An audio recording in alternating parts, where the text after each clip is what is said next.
സഹോദരങ്ങളെ, പരിശുദ്ധ ഖുർആനിലെ ഏറ്റവും വലിയ അധ്യായം സൂറത്തുൽ ബഖറയാണ്. 286 ആയത്തുകൾ.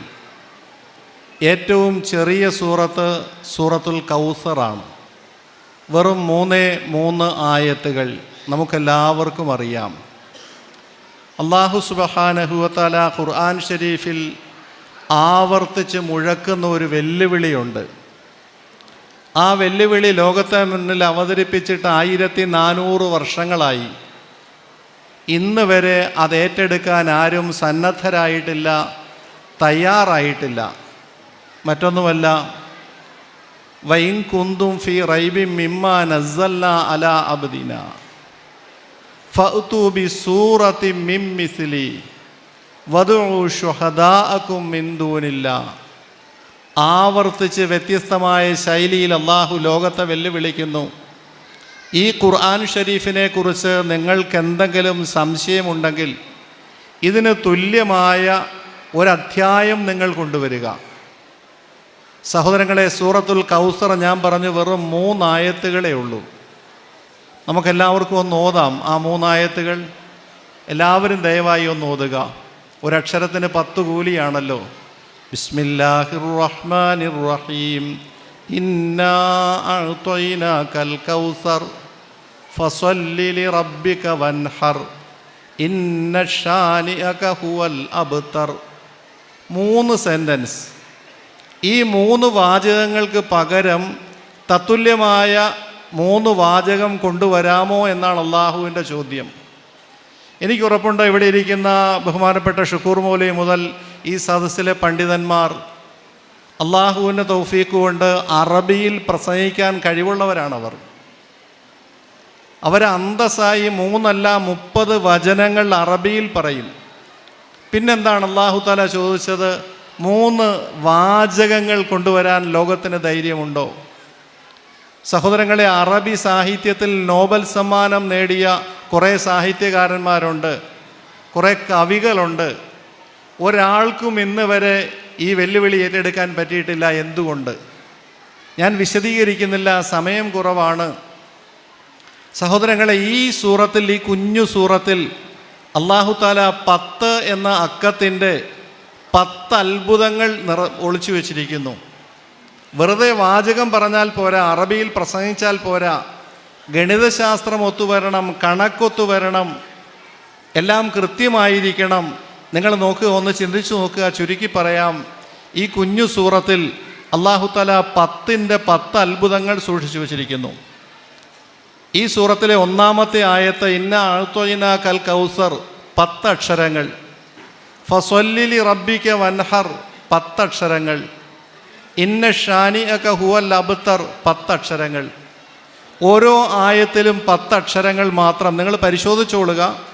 വീട്ടിൽ പോയിട്ട് ഹാഫിലിങ്ങളും അല്ലാത്തവരും ഒക്കെ ഒന്ന് പരിശോധിച്ചോളുക, ശ്രദ്ധിച്ചോളുക. സഹോദരങ്ങളെ, 2, ഈ സൂറത്തിൽ ആകെ 10 വാക്കുകളാണുള്ളത്. ഇന്ന അഅ്തൈനാക അൽ കൗസർ, ഇങ്ങനെ എണ്ണി നോക്കുക. ആകെ 10 വാക്കുകളാണുള്ളത്. 3, ഈ സൂറയിൽ ഏറ്റവും അധികം ആവർത്തിച്ചിരിക്കുന്ന അക്ഷരം അലിഫാണ്. അലിഫ് ഈ സൂറത്തിൽ വന്നിരിക്കുന്നത് 10 തവണയാണ്. സുബ്ഹാനല്ലാഹ്. സഹോദരങ്ങളെ, 4 ഒറ്റ പ്രാവശ്യം വന്ന കുറേ അക്ഷരങ്ങളുണ്ട് ഈ സൂറത്തിൽ. ആവർത്തനമില്ലാത്ത അക്ഷരങ്ങൾ, അത് 10 എണ്ണമാണ്, 11 ഇല്ല.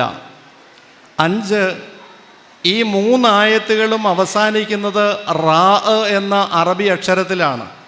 ഇന്ന അഅ്തൈനാകൽ കൗസർ ഫസല്ലി ലിറബ്ബിക വൻഹർ ഇന്ന ഷാനിഅക ഹുവൽ അബ്തർ. റായിലാണ് അവസാനിക്കുന്നത്. റാ അറബി അക്ഷരമാലയിലെ 10ാമത്തെ അക്ഷരമാണ്. അലിഫ് ബാ താ സ എണ്ണി നോക്കുക, 10ാമത്തെ അക്ഷരമാണ്. സഹോദരങ്ങളെ, 6-ാമതായി പരിശുദ്ധ ഖുർആനിലെ 114 സൂറകളിൽ റാ കൊണ്ട് അവസാനിക്കുന്ന 10 സൂറത്തുകളേ ഉള്ളൂ, 11 ഇല്ല. നിങ്ങൾ എണ്ണിക്കോളൂ, എല്ലാം എൻ്റെ കയ്യിലുണ്ട്. സമയമില്ലാത്തതുകൊണ്ട് ഞാൻ വിശദീകരിക്കുന്നില്ല. സൂറത്തുൽ മാഇദ, സൂറത്തുൽ ഹജ്ജ്, ലുഖ്മാൻ, ഷൂറ, ഖമർ, മുംതഹിന, ഖദർ, ഹത്ത മത്ലഇൽ ഫജ്ർ, ഇങ്ങനെ റായിൽ അവസാനിക്കുന്ന സൂറകൾ പരിശുദ്ധ ഖുർആനിൽ ആകെ 10 എണ്ണമാണ് സഹോദരങ്ങളെ. ഇനിയും നോക്കുക, റാ കൊണ്ട് അവസാനിക്കുന്ന 10 സൂറകളിൽ 10ാമത്തെ സൂറത്താണ് സൂറത്തുൽ കൗസർ. സുബ്ഹാനല്ലാഹ്, എന്നറിയാതെ പറഞ്ഞു പോകുന്നില്ലേ നിങ്ങൾ? സഹോദരങ്ങളെ, ബിസ്മി കൊണ്ടാണ് ഈ സൂറത്ത് ആരംഭിക്കുന്നത്. ബിസ്മിയിലാകെ 19 അക്ഷരങ്ങളാണുള്ളത്. ബിസ്മില്ലാഹിർ റഹ്മാനിർ റഹീമിലെ 10ാമത്തെ അക്ഷരമാണ് റാ എന്നുള്ളത്. സഹോദരങ്ങളെ, ഈ സൂറത്തിൻ്റെ പ്രധാനപ്പെട്ട പ്രമേയം ബലി കൊടുക്കലാണ്. വൻഹർ, അറുത്തു കൊടുക്കുക. നമ്മൾ ബലി അറുക്കുന്നത് ദുൽഹജ്ജ് 10-നാണ്. നിങ്ങൾ എണ്ണി നോക്കുക, 10ന്റെ 10 അത്ഭുതങ്ങൾ ഈ കുഞ്ഞു സൂറയിൽ അല്ലാഹു സുബ്ഹാനഹു വ തആല ഒളിപ്പിച്ച് വെച്ചിരിക്കുന്നു, ഗൂഢമാക്കി വെച്ചിരിക്കുന്നു. അതുകൊണ്ടാണ് ഇങ്ങനെയുള്ള ഒരു അധ്യായം കൊണ്ടുവരാൻ ലോകത്തിന് കഴിയുമോ എന്ന് റബ്ബ് വെല്ലുവിളിച്ചത്. അറബിയിൽ 3 വാചകങ്ങൾ പറഞ്ഞിട്ട് കാര്യമില്ല, അറബിയിൽ മണിക്കൂറുകൾ പ്രസംഗിച്ചിട്ട് കാര്യമില്ല. ആ സൂറയിലെ അക്ഷരഘടന, ഗണിതം കൃത്യമായിട്ട് ഒത്തുവരണം. ആ സൂറയിൽ മാത്രം പോരാ, ഇത് മൊത്തം ഖുർആനുമായിട്ട് ടാലിയാകണം. ഞാൻ പറഞ്ഞില്ലേ, 10 സൂറത്തുകളേ ഉള്ളൂ റാ കൊണ്ട് അവസാനിക്കുന്നത്. ഇത് 10ാമത്തേതാണ്. എല്ലാ നിലയിലും ഇങ്ങനെ ഒത്തുവരണം ഈ ഖുർആൻ. സഹോദരങ്ങളെ, മഹാത്ഭുതമാണ്. ഇവിടെ ഒരുപാട് പേര് പ്രസംഗിച്ചു, ഇനിയും പ്രസംഗിക്കാനുണ്ട്. ഏതെങ്കിലും ഒരു പ്രാസംഗികന് ഞാൻ പ്രസംഗിക്കുന്ന പ്രസംഗത്തിലെ അക്ഷരങ്ങൾ ഇത്രയാണ്, അത് 10ാമത്തെ അക്ഷരം ഇന്നതൊത്തു വന്നു എന്ന് പറയാൻ പറ്റുമോ? ഒരു പുസ്തകം എഴുതുന്നയാൾക്ക്, ഒരു കവിത എഴുതുന്നയാൾക്ക് പറയാൻ പറ്റുമോ? ഖുർആൻ നോക്കുക, ഞാൻ വെറും 10ൻ്റെ ചില സൂചനകളാണ് പറഞ്ഞത്. ഇതുപോലെ 19ൻ്റെ 16ൻ്റെ മഹാത്ഭുതങ്ങൾ ഖുർആനിൽ കാണാം. ഇതാണ് റബ്ബിൻ്റെ കലാം. ഇതാണ് തുല്യമായി കൊണ്ടുവരാൻ ആർക്കും കഴിയില്ല എന്ന് പറഞ്ഞത്. അള്ളാഹു മനസ്സിലാക്കാൻ തൗഫീക്ക് നൽകുമാറാകട്ടെ.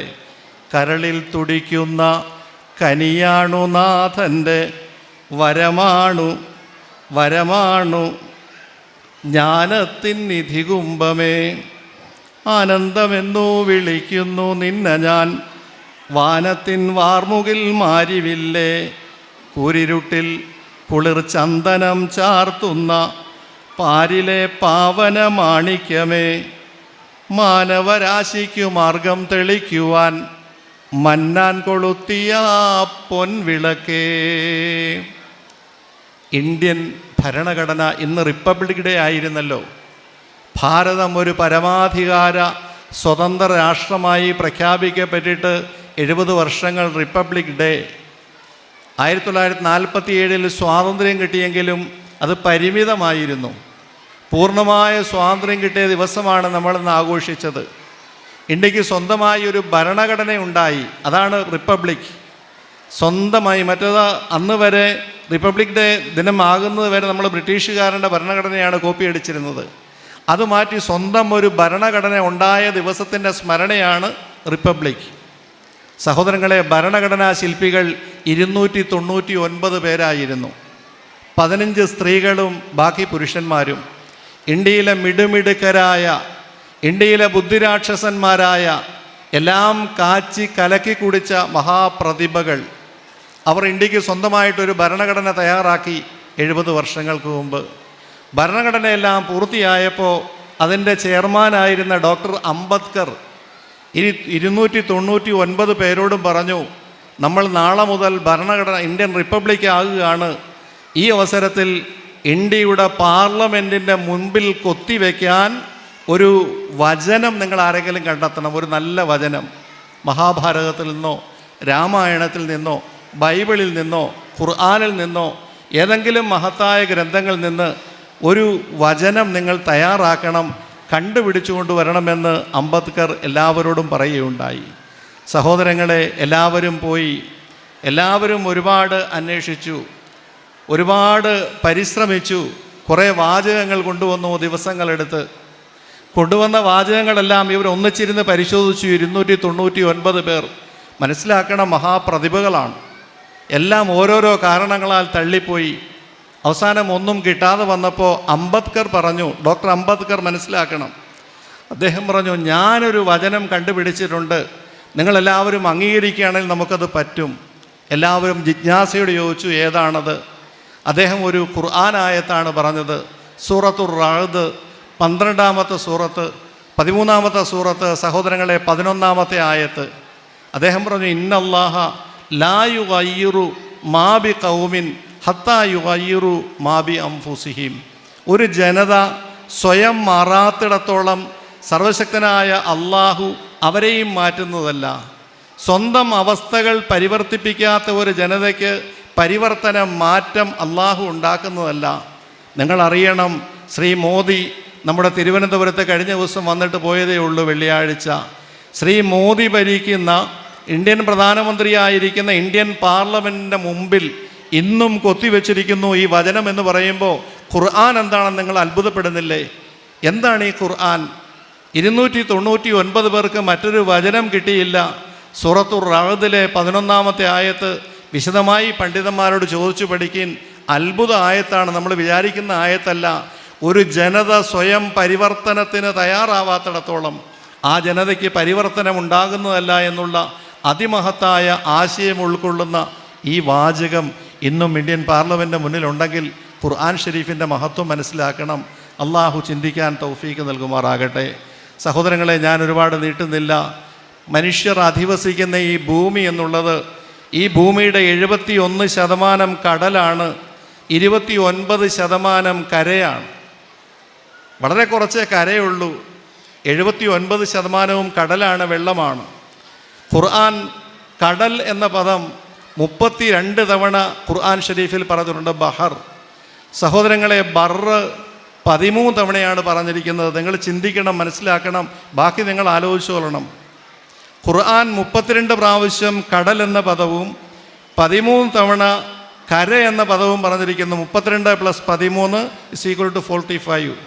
45 പ്രാവശ്യമാണ് ഇത് രണ്ടും കൂടി വന്നിരിക്കുന്നത്. ഇതിന് നിങ്ങൾ ശതമാനം കൊണ്ടൊന്ന് ഗണിച്ചെടുക്കുക.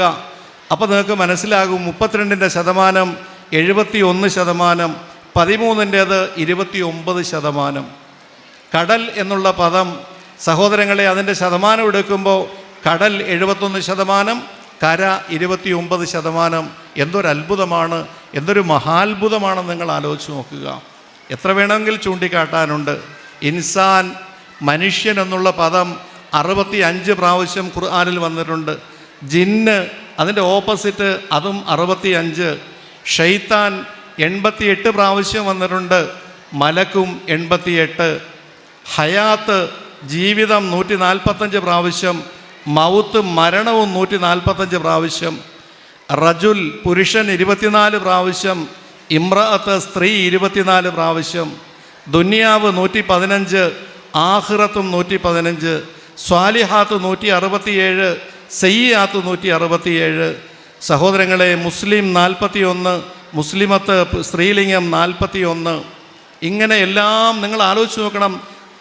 ഇത് 23 വർഷം കൊണ്ട് അവതരിച്ച വ്യത്യസ്തമായ സ്ഥലത്ത്, വ്യത്യസ്തമായ സന്ദർഭത്തിൽ, വ്യത്യസ്തമായ രീതിയിൽ അവതരിച്ച ആയത്തുകളാണ്. ഖുർആൻ ഒറ്റ സൂറത്തായിട്ട് അവതരിപ്പിച്ചത് അപൂർവ സൂറത്തുകളേ ഉള്ളൂ. 2, 3 ആയത്തും 8, 10 ആയത്തായിട്ടാണ് അവതരിച്ചത്. ഈ അവതരിച്ച 23 വർഷക്കാലം കൊണ്ട് അവതരിച്ച ഖുർആൻ ഷരീഫിൽ ഇത്ര കൃത്യമായി ഈ പദങ്ങൾ എങ്ങനെ ഒത്തുവന്നു? ആയിക്കോട്ടെ, ഇതെല്ലാം കൃത്യമായിട്ട് വന്നപ്പോൾ കര എന്തുകൊണ്ട്, കടൽ എന്തുകൊണ്ട് 32 പ്രാവശ്യവും കര എന്തുകൊണ്ട് സഹോദരങ്ങളെ 13 പ്രാവശ്യവുമായി നിങ്ങൾ അത്ഭുതപ്പെടുന്നില്ലേ? കരയുടെ ഓപ്പോസിറ്റ് അല്ലേ കടൽ, അല്ലെ കടലിൻ്റെ ഓപ്പോസിറ്റ് അല്ലേ കര? അത് തുല്യമായിട്ട് വന്നോ? വന്നാൽ നാളെ ഒരുത്തിന് വിളിച്ചു പറയാം, ഈ ഖുർആൻ അബദ്ധമാണ്, കര 71%, കടൽ 29%. അത് കണക്കാക്കി അവതരിപ്പിച്ച സർവലോക രക്ഷിതാവിൻ്റെ ഈ അത്ഭുത ഗ്രന്ഥം, ഈ മഹാതിശയ ഗ്രന്ഥം, ഇതിനെ പഠിക്കാതെ മനസ്സിലാക്കാതെ പോകുന്നവൻ എന്തൊരു വിഡ്ഢിയാണ്. അവൻ എന്ത് വായിച്ചിട്ടെന്ത് ഫലം, അവനെന്ത് പഠിച്ചിട്ടെന്ത് ഫലം, അവനെന്ത് ഡിഗ്രി കിട്ടിയിട്ടെന്ത് ഫലം? സഹോദരങ്ങളെ നോക്കുക. ഇങ്ങനെയെല്ലാം തുല്യമായി കുറഞ്ഞ ഖുർആൻ ഷരീഫിൽ യൗമ്, ദിവസം എന്നുള്ള പദം 365 പ്രാവശ്യമാണ് വന്നിരിക്കുന്നത്. ഷഹർ, മാസം 12 പ്രാവശ്യമാണ് സഹോദരങ്ങളെ. ഞാനിങ്ങനെ വിശദീകരിച്ചാൽ ഒരുപാട് പറയാനുണ്ട്, ഞാൻ അങ്ങോട്ടൊന്നും കിടക്കുന്നില്ല. ഈ മഹാതിശയത്തെ മനസ്സിലാക്കുക, നമ്മുടെ കുട്ടികളിലേക്ക് ഇത് എത്തിക്കുക, നമ്മുടെ കുടുംബത്തിൽ ഒരു ഹാഫിദിനെയെങ്കിലും സൃഷ്ടിക്കുക. അതിനുള്ള പരിശ്രമമാണ് അൽഹംദുലില്ലാ 12 വർഷമായി ദാറുൽ ഖുർആൻ്റെ നേതൃത്വത്തിൽ ഷഹീർ മൗലവി അവരുടെ കൂട്ടുകാരെല്ലാം ചേർന്ന്, ആ ഉസ്താദന്മാരെല്ലാം ചേർന്ന് നടത്തിക്കൊണ്ടിരിക്കുന്നത്. അതിൻ്റെ നതീജയാണ്, ഫലങ്ങളാണ് ഇന്ന് 16 മക്കൾ നമ്മുടെ മുന്നിലിരിക്കുന്നത്. സുബ്ഹാനല്ലാഹ്. സഹോദരങ്ങളെ, ഈ ഗ്രന്ഥം നമ്മൾ മനസ്സിലാക്കണം. നമ്മുടെ കുടുംബത്തിൽ ഹാഫിലിങ്ങൾ ഉണ്ടാകണം. ഒരുപാട് പേർക്ക് ഖുർആന് സേവനം ചെയ്യണം. ഷുക്കൂർ മൗലവി പറഞ്ഞ പോലെ പരിശുദ്ധ ഖുർആനെ ആദരിക്കുകയും സേവനം ചെയ്യുകയും ചെയ്യണം. അള്ളാഹു അനുഗ്രഹിക്കുമാറാകട്ടെ. ഒറ്റ ഹദീസ് കൂടി പറഞ്ഞുകൊണ്ട് ഞാൻ അവസാനിപ്പിക്കുന്നു. അഷ്റഫുൽ ഖൽക്കായ റസൂലുള്ളാഹി സ്വല്ലല്ലാഹു അലൈഹി വസല്ലം പറഞ്ഞു, ഇന്നൽ ഖുർആനായ യൽഖ സ്വാഹിബഹു യൗമൽ ഖിയാമ ഹീന യൻഷഖു അൻഹു ഖബറുഹു കർറജുലി ഷാഹിബി. നാളെ സൂറന്ന കാഹളത്തിൽ രണ്ടാമത് ഊതപ്പെട്ട് ഖിയാമനാൾ മനുഷ്യരെല്ലാം ഖബറുകളിൽ നിന്ന് പുറപ്പെടുമ്പോൾ, മഹ്ശറയിലേക്ക് പുറപ്പെടുമ്പോൾ അവശനായി ക്ഷീണിതനായി പരിഭ്രാന്തരായിട്ടാണ് എല്ലാവരും ഖബറുകളിൽ നിന്ന് വരിക. ആ അവസരത്തിൽ പരിശുദ്ധ ഖുർആനുമായി ലോകത്ത് ബന്ധപ്പെട്ടവർ, ഹാഫിലീങ്ങളെ സഹായിച്ചവർ, ഉസ്താദന്മാർ, സഹോദരങ്ങളെ, ധാരാളമായി ഖുർആൻ ഓതിയിരുന്ന സ്ത്രീകളും പുരുഷന്മാരും, അവരുടെ അടുക്കൽ ഒരു മനുഷ്യൻ വരും. ആകെ അവശനായിട്ട് ഖബറിൽ നിന്ന് എഴുന്നേറ്റ് വരുമ്പോൾ കോമളനായൊരു യുവാവ് വരുമെന്ന് റസൂലുള്ളാഹി സ്വല്ലല്ലാഹു അലൈഹി വസല്ലം. ഫയഖൂലു ഹൽ താരിഫുനി. ആ ചെറുപ്പക്കാരൻ വന്നിട്ട് ചോദിക്കും, എന്നെ മനസ്സിലായോ, എന്നെ അറിയുമോ? അപ്പം നമ്മൾ പറയും, മാ അരിഫുക, എനിക്ക് അറിയില്ലല്ലോ, താങ്കൾ ആരാണ്, താങ്കളെ മുൻപ് കണ്ട് പരിചയമില്ല.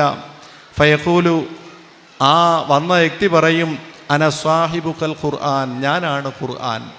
ദുനിയാവിൽ വെച്ച് രാവും പകലും നീ ഓതിയിരുന്നില്ലേ, കാണാതെ പഠിച്ചിരുന്നില്ലേ, എൻ്റെ പ്രചാരണത്തിന് വേണ്ടി നീ നിൻ്റെ സമ്പത്ത് ചെലവഴിച്ചില്ലേ, എൻ്റെ പ്രചാരണത്തിന് നീ സഹായിയായിട്ട് നിന്നില്ലേ, ഞാനാണ് ഖുർആൻ.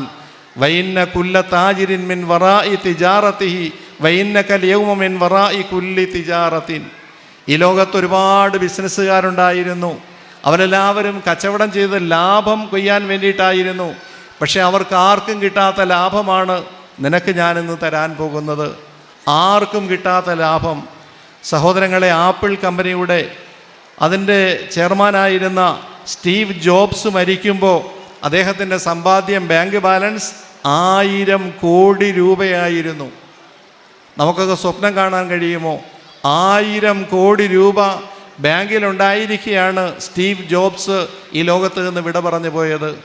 സഹോദരങ്ങളെ, ഒരുപാട് ലാഭം ഉണ്ടാക്കാം. മലക്ക് പറയുകയാണ്, ഖുർആൻ പറയുകയാണ് മനുഷ്യനോട്, ലോകത്തെല്ലാ കച്ചവടക്കാരും ലാഭത്തിന് വേണ്ടി കച്ചവടം ചെയ്തു, പക്ഷേ നീ ഇന്ന് നേടുന്ന ലാഭം ലോകത്ത് ഒരാൾക്കും കിട്ടാൻ പോകുന്നില്ല. അത്ര വലിയ ലാഭമാണ് കിട്ടാൻ പോകുന്നത്. ഫയൂത്തൽ മുൽക്കു ബി യമീനിഹി, രാജകീയ പദവിയുടെ മുദ്ര വലത് കൈയിൽ കൊടുക്കപ്പെടും ആ വ്യക്തിക്ക്. ഹാഫിലീങ്ങൾക്ക്, ഖുർആൻ ധാരാളമായി പാരായണം ചെയ്തവർക്ക്, ഖുർആനെ സഹായിച്ചവർക്ക്, ഖുർആൻ്റെ പ്രചാരണത്തിന് വേണ്ടി ജീവിതം മാറ്റിവെച്ചവർക്ക് രാജകീയ മുദ്ര കൊടുക്കും. VVIP അന്നാണ്. VIP അല്ല, VVIP ആണ് സഹോദരങ്ങളെ. തിരുവനന്തപുരത്തിൻ്റെ മേയർ പ്രധാനമന്ത്രിയെ സ്വീകരിക്കുവാൻ വിമാനത്താവളത്തിൽ, ഇവിടെ നമ്മുടെ തൊട്ട് വിമാനത്താവളത്തിൽ എത്തിയപ്പോൾ സെക്യൂരിറ്റി കയറാൻ അനുവദിച്ചില്ല. ഒരു നഗരത്തിൻ്റെ പിതാവാണ് പ്രത്യേക വേഷവിധാനങ്ങളോടുകൂടി പ്രധാനമന്ത്രിയെ, പ്രസിഡന്റിനെ സ്വീകരിക്കേണ്ടത്, പക്ഷെ അനുവദിച്ചില്ല. ഇവിടെ മനസ്സിലാക്കണം, അതിനേക്കാളൊക്കെ എത്രയോ മുകളിൽ മേയർക്കും മന്ത്രിക്കും മുഖ്യമന്ത്രിക്കും പ്രധാനമന്ത്രിക്കും പ്രസിഡന്റിനും മുകളിൽ മുൽക്ക്, രാജകീയ മുദ്ര അന്ന് ഖുർആനുമായി ബന്ധപ്പെട്ടവർക്ക് കൊടുക്കപ്പെടുമെന്ന് അഷ്റഫുൽ ഖൽക്കായ റസൂലുള്ളാഹി സ്വല്ലല്ലാഹു അലൈഹി വസല്ലം. വൽ ഖുൽദു ബിഷിമാലിഹി, കാലാകാലം സ്വർഗത്തിൽ താമസിക്കാനുള്ള സാക്ഷ്യപത്രം, സമ്മതപത്രം ഇടത് കൈയിൽ കൊടുക്കപ്പെടും. വയൗലഉ അലാ റഅസിഹി താജുൽ വഖാർ. ഷഹീർ മൗലവി നേരത്തെ സൂചിപ്പിച്ചില്ലേ, അവരുടെ തലയിൽ ഒരു വലിയ കിരീടമണിയിക്കപ്പെടും. വിലതീരാത്ത കിരീടം, വല്ലാത്ത കിരീടം. വയുൽബസു വാലിദാഹു ഹുല്ലത്തൈനി ലാ യുഖവ്വിഉ ലഹുമ അഹ്ലദ് ദുനിയ. സുബ്ഹാനല്ലാഹ്. സഹോദരങ്ങളെ, മാത്രമല്ല ഈ വ്യക്തിയുടെ, ഹാഫിലിൻ്റെ അല്ലെങ്കിൽ ആലിമിൻ്റെ മാതാപിതാക്കളെ കൊണ്ടുവരാൻ കൽപ്പിക്കപ്പെടും. അവരെ ഹാജരാക്കും. അവർക്ക് വസ്ത്രങ്ങൾ അണിയിക്കപ്പെടും, സ്വർഗീയ വസ്ത്രങ്ങൾ. നബി സല്ലല്ലാഹു അലൈഹി വസല്ലം പറയാണ്, ആ വസ്ത്രത്തിന് ഈ ദുനിയാവ് മുഴുവൻ പകരം കൊടുത്താലും വിലയാവില്ല. ഈ ദുനിയാവിലെ മുഴുവൻ വസ്തുക്കളും കൊടുത്താലും വിലയാവില്ല. ഫയഖൂലാനി ബിമ കുസീന. ആ മാതാപിതാക്കൾ ചോദിക്കും, എന്തിനാണിത്? ഞങ്ങൾ എന്ത് ചെയ്തിട്ടാണ് ഞങ്ങൾക്ക് തരുന്നത്? ഞങ്ങൾ എന്തിനാണ് ഞങ്ങൾക്ക് ഈ പ്രതിഫലം തരുന്നത്? ഫയുഖാലു പറയപ്പെടും ബി അഖദി വൽദിക്കുമാൽ ഖുർആൻ, നിൻ്റെ കുഞ്ഞിന് നീ ഖുർആൻ പഠിപ്പിച്ചില്ലേ, നിൻ്റെ കുട്ടിയെ നീ ഹാഫിളാക്കിയില്ലേ, നിൻ്റെ കുഞ്ഞിന് നീ ഖുർആൻ ഓതിപ്പിച്ചില്ലേ, അതിന് പകരം നിങ്ങൾക്ക് തരപ്പെടുന്ന വസ്ത്രങ്ങളും പദവികളുമാണിത്. സുമ്മ യുക്കാലു, എന്നിട്ട് ഈ ഹാഫിലീങ്ങളോട് പറയപ്പെടും, ഇപ്പം നമ്മുടെ മക്കൾ 16 മക്കൾ ഇവിടെ ഇരുന്ന് ഖുർആൻ ഷരീഫ് പൂർത്തിയാക്കിയത് നിങ്ങളെല്ലാവരും കൗതുകത്തോടെ വളരെ താല്പര്യത്തോടെ ഇഷ്ടത്തോടെ കേട്ടിരുന്നില്ലേ, അള്ളാഹു കബൂലാക്കുമാറാകട്ടെ. ഈ ഹാഫിലീങ്ങളോട് പറയപ്പെടും ഇഖ്റ വസ്അദ് ഫീ ദറജത്തിൽ ജന്ന, ഓതുക ദുനിയാവിൽ കമാ കുന്ത തുറത്തിലു ഫി ദുനിയ, ദുനിയാവിൽ നീ ഓതിയിരുന്ന പോലെ ഓതുക. നീ ഓരോ ആയത്തും ഓതുന്നതനുസരിച്ച് സ്വർഗത്തിൽ നിൻ്റെ പദവികൾ കയറിക്കൊണ്ടേയിരിക്കും, സ്വർഗത്തിൽ നിൻ്റെ പദവികൾ വർദ്ധിച്ചുകൊണ്ടേയിരിക്കും. ഫഹു ഫീ സുഊദിൻ മാദാമ യഖറഉ തർതീല. ഇമാം അഹ്മദ് ഇബ്നു മാജ റഹ്മഹുല്ലാ ഉദ്ധരിക്കുന്ന സ്വഹീഹായ ഹദീസാണ്. സഹോദരങ്ങളെ, ഈ മഹാപദവി, സ്വപ്നം കാണാൻ കഴിയാത്ത ഈ മഹാപദവി, ചിന്തിക്കാനോ ഭാവനയിൽ കൊണ്ടുവരാനോ കഴിയാത്ത, സങ്കല്പിക്കാനാവാത്ത ഈ മഹാപദവി അല്ലാഹു തആല ഹാഫിലീങ്ങൾക്ക് നൽകും. അതുകൊണ്ട് നമ്മുടെ കുടുംബത്തിൽ, മക്കളിൽ, കൊച്ചുമക്കളിൽ, കുടുംബത്തിൽ ഒരു ഹാഫിദിനെ ഇൻഷാ അല്ലാഹ് സൃഷ്ടിക്കുമെന്ന് എല്ലാവരും നിയ്യത്ത് ചെയ്യും. അതിനുവേണ്ടി പരിശ്രമിക്കുന്ന മഹത്തായ ഒരു സ്ഥാപനം, 12 വർഷത്തെ പരിശ്രമം എളിയ തോതിൽ അദ്ദേഹം പറഞ്ഞല്ലോ, വീടിൻ്റെ ഉമ്മറത്ത് കോലായിൽ ഒരു ചെറിയ രീതിക്ക് തുടങ്ങി. അൽഹംദുലില്ലാഹ് ഒരുപാട് പേർ സഹായിച്ചു.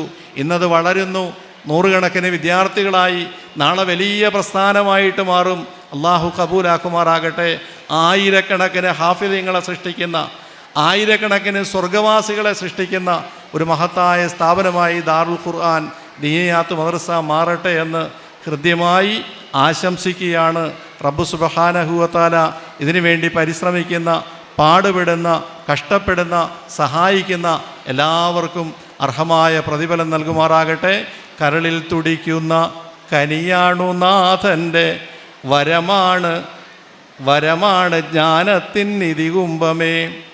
ആനന്ദമെന്നു വിളിക്കുന്നു നിന്നെ ഞാൻ, വാനത്തിൻ വാർമുകിൽ മാരിവില്ലേ.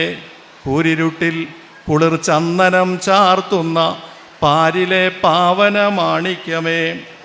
മാനവരാശിക്കു മാർഗം തെളിക്കുവാൻ മന്നാൻ കനിഞ്ഞൊരു പൊൻവിളക്കേ.